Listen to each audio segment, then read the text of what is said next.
Dear Wesley, the World Cup just ended and Spain beat Argentina. As someone who watches soccer regularly, I expected debates. Fans have always argued over referees, penalties, and who's the greatest. That's part of the sport. But this tournament felt different. What caught my attention wasn't soccer fans, it was everyone else. People who barely watched the tournament suddenly had very strong opinions about Argentina. My social media was filled with videos calling them cheaters, saying the matches were rigged, and claiming Messi was FIFA's favorite. Whether those opinions were right or wrong really isn't the point. Soccer is full of judgment calls. Two people can watch the same game and walk away with completely different opinions, and that's normal.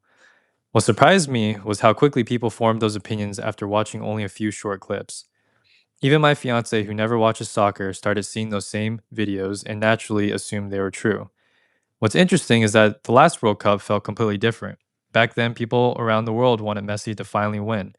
This time, many of those same spaces were filled with accusations instead. Maybe some criticism was deserved, maybe some calls were controversial, but most people weren't forming those opinions from watching the games. They were forming opinions from watching clips. And clips don't show what happened, they show what someone wants you to notice. That's the real power of social media. Not because it tells you what to think, because it influences what you think about. A 30-second video can't show an entire story, yet our brains naturally fill in missing pieces. The more we see one narrative, the more we start believing it. And that's not true just for sports. It's for politics, businesses, influencers, and all around. One video makes someone look like a hero, while another makes them look like a villain. Eventually, you stop remembering where your opinions came from, you just know that you have one. That's the part that scares me. Not because every viral opinion is wrong, but because repetition can start feeling like the truth. So here's what I want you to remember. Don't stop having opinions, just slow down before making them.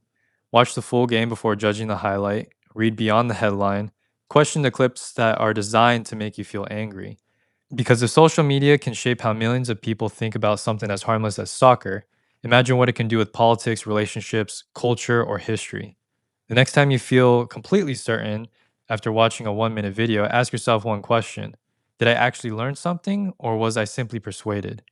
Those two things look surprisingly similar, but they're worlds apart. So, future me, keep your opinions, just earn them. Because the strongest beliefs aren't the ones that are handed to you by an algorithm, they're the ones you arrive at after taking time to understand both sides. And maybe the rarest skill today isn't being right, it's about staying curious.